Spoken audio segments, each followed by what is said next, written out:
quel est le programme de notre âme et quelle est notre mission de vie? C'est ce que l'on va voir de suite. Bonjour, bienvenue dans cette nouvelle vidéo.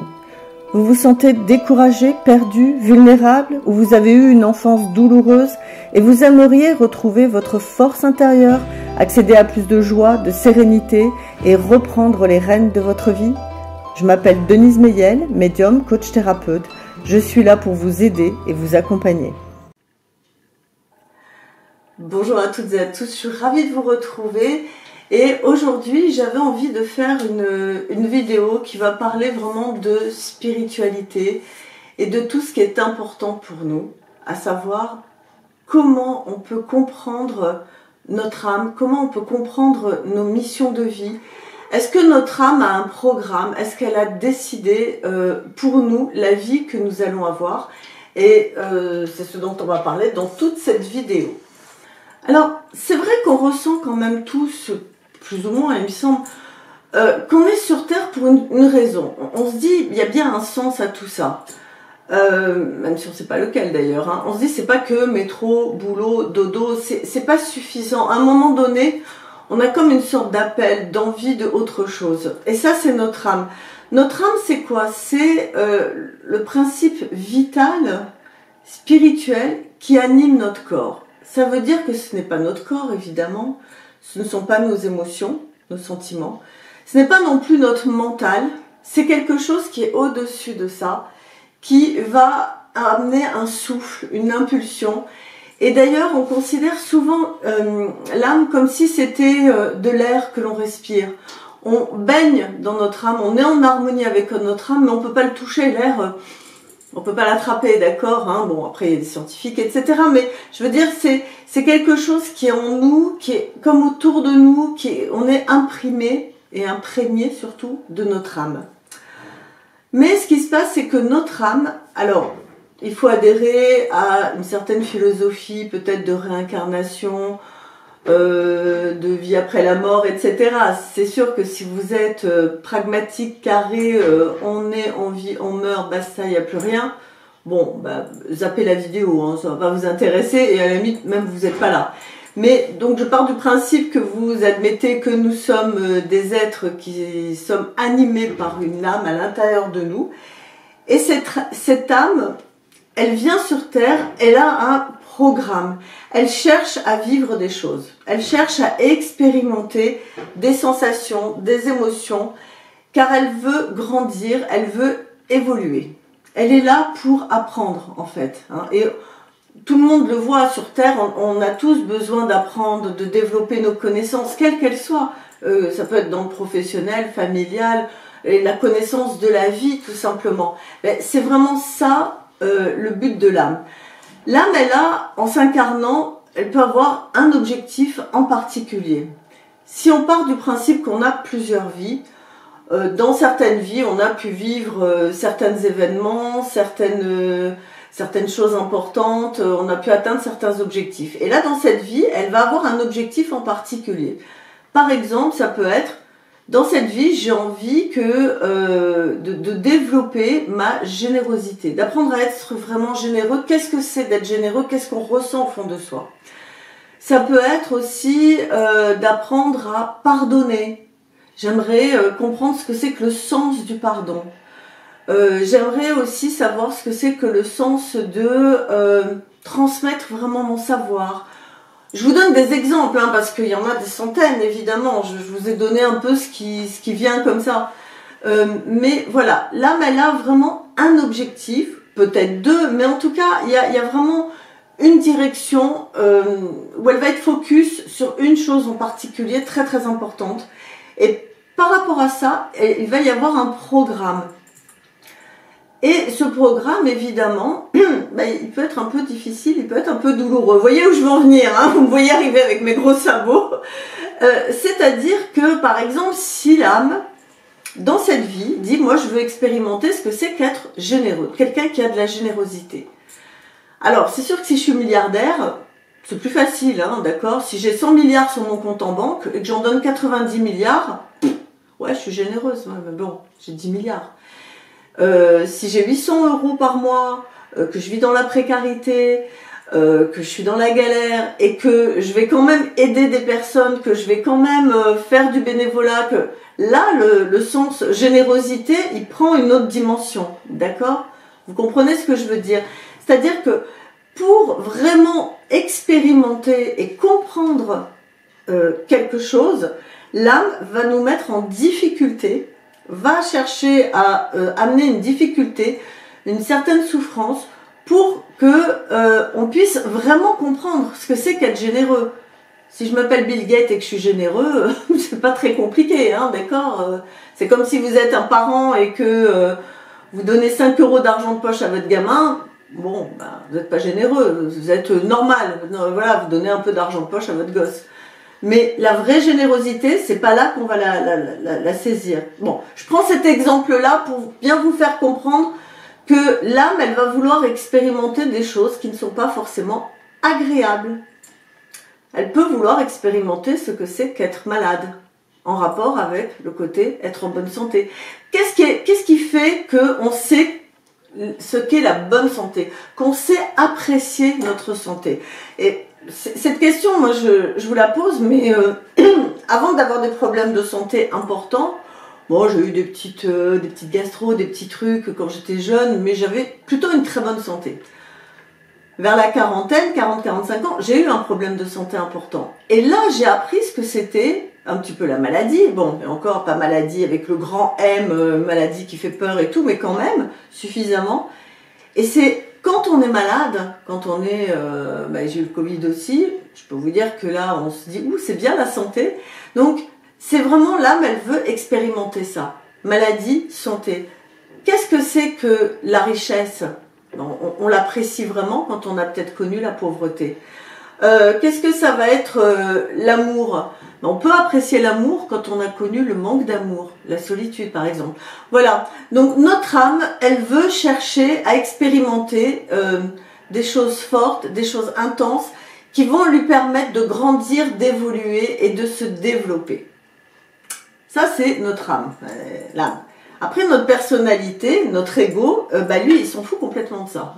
D'accord? Notre ego, notre personnalité, il y a 3 choses principalement qui l'intéressent.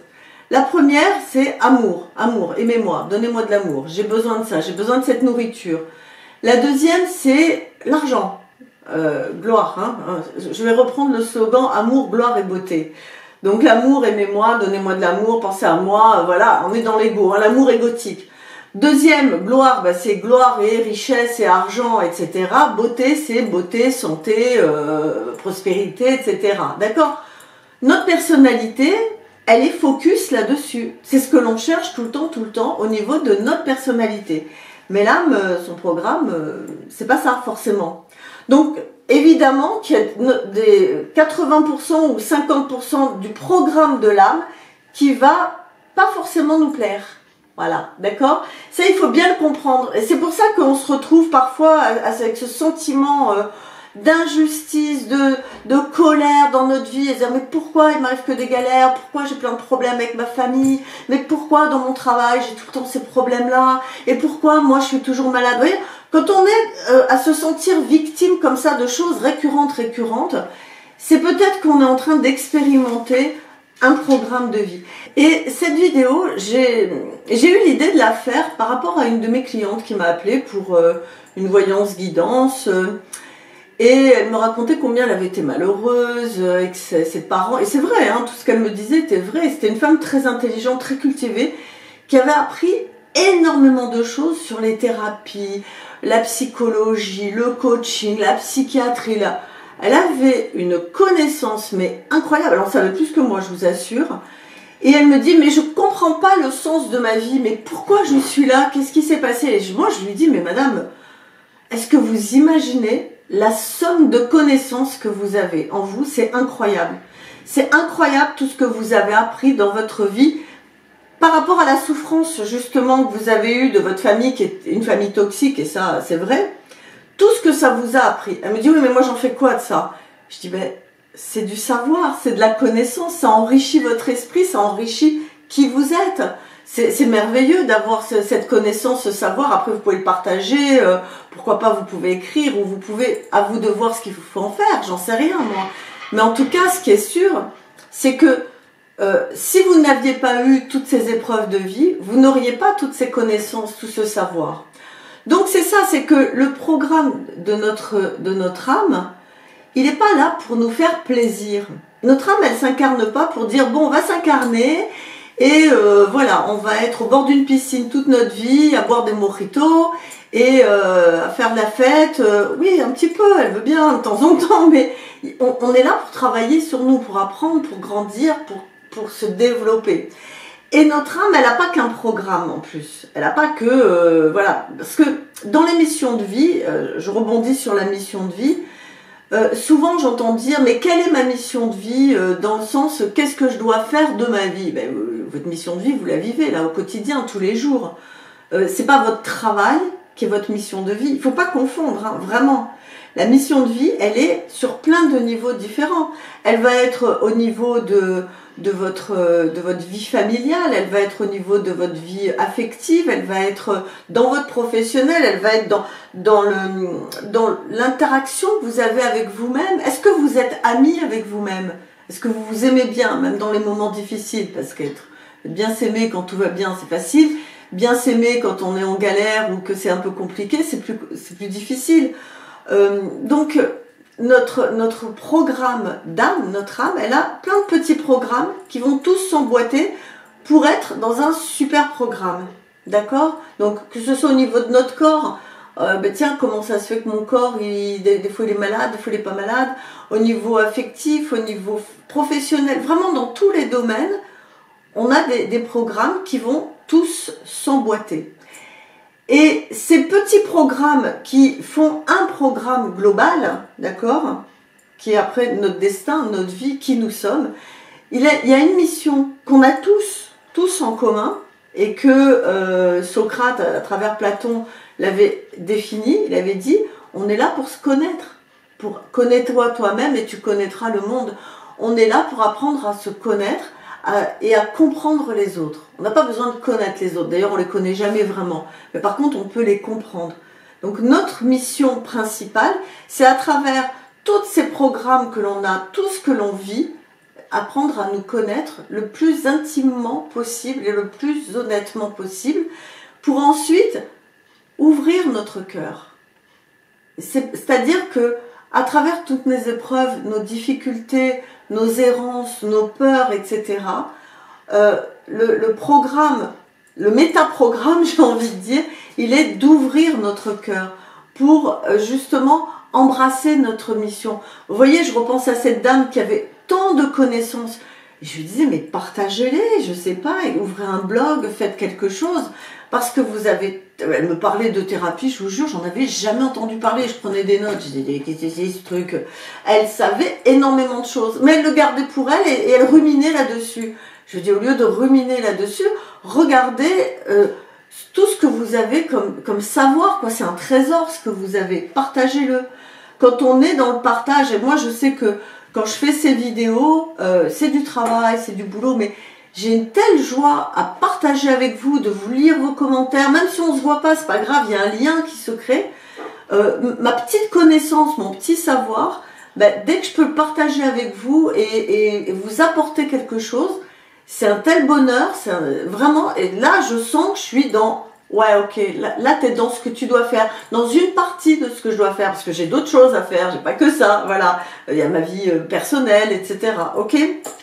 Donc, il y a une autre chose aussi qui est importante à savoir, c'est que quand on s'incarne, notre âme, par rapport au programme qu'elle a décidé, elle sait ce dont on est capable. Elle arrive à juger. Comment, me demandez pas, hein, j'en sais rien, je me rappelle plus comment ça se passe.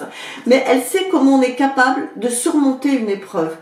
Et les épreuves que nous avons sont liées à nos programmes. Et je repense à ce documentaire. Vous savez, moi, quand j'écris une vidéo et j'ai plein d'idées qui viennent comme ça, j'ai vu un documentaire, je crois que c'était sur Facebook, c'est passé comme ça, Combini, un truc comme ça, sur une dame qui a été SDF pendant 17 ans. Et je la regarde, je me dis, mais c'est pas possible, quoi. 17 ans dans la rue, et elle a même eu un enfant avec qui elle a fait grandir son enfant dans la rue, je sais pas comment, les services sociaux, enfin bon, bref, peu importe. Et cette dame qui était là, qui parlait de son expérience, qui parlait des violences sexuelles dans la rue, qui parlait de choses, mais c'était d'une violence, d'une douleur et tout.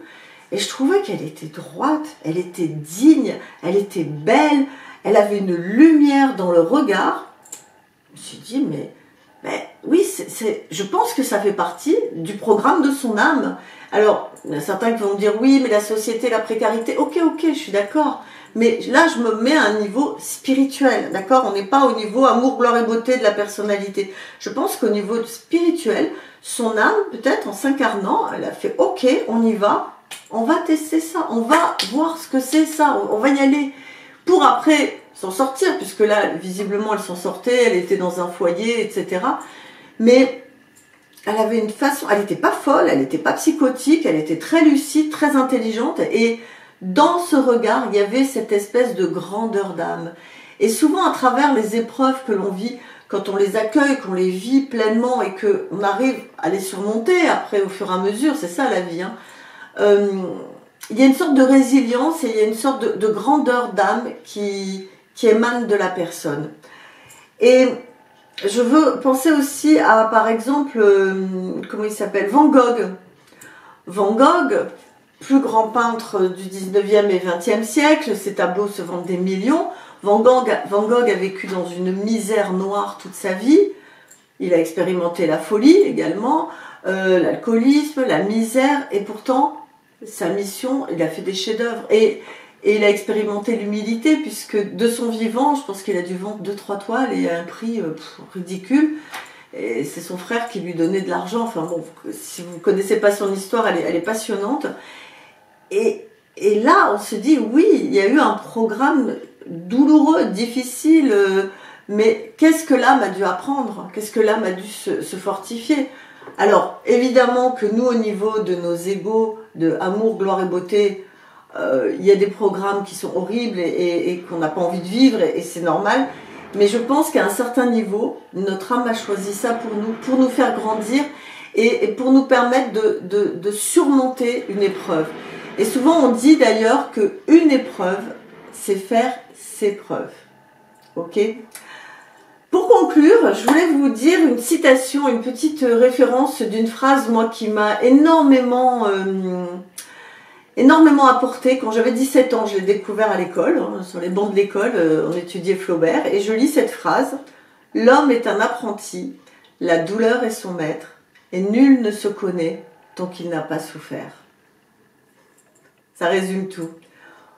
À travers nos épreuves, on apprend à se connaître, et c'est comme ça qu'on grandit et qu'on apprend et qu'on est en conscience. Si on était toujours à barboter dans la piscine sans aucune épreuve, on serait des chats, quoi, voilà. Des chats, c'est tout. Voilà. J'ai une dernière chose à vous dire. Si le sujet sur les programmes d'âme, sur la mission de vie vous intéresse, dites-moi en commentaire si vous avez envie que je vous fasse une vidéo sur les familles d'âmes. D'accord ? Voilà. Bah écoutez, en tout cas, je vous remercie de votre attention, de votre bienveillance et puis de vos commentaires. Vous en laissez beaucoup, ça me fait toujours vraiment beaucoup plaisir. Pensez à liker, partager la vidéo et pensez à vous abonner si vous n'êtes pas abonné à la chaîne, évidemment. Voilà, je vous ai tout dit pour cette vidéo. Je vous embrasse. Bonne semaine et à la semaine prochaine. Ciao.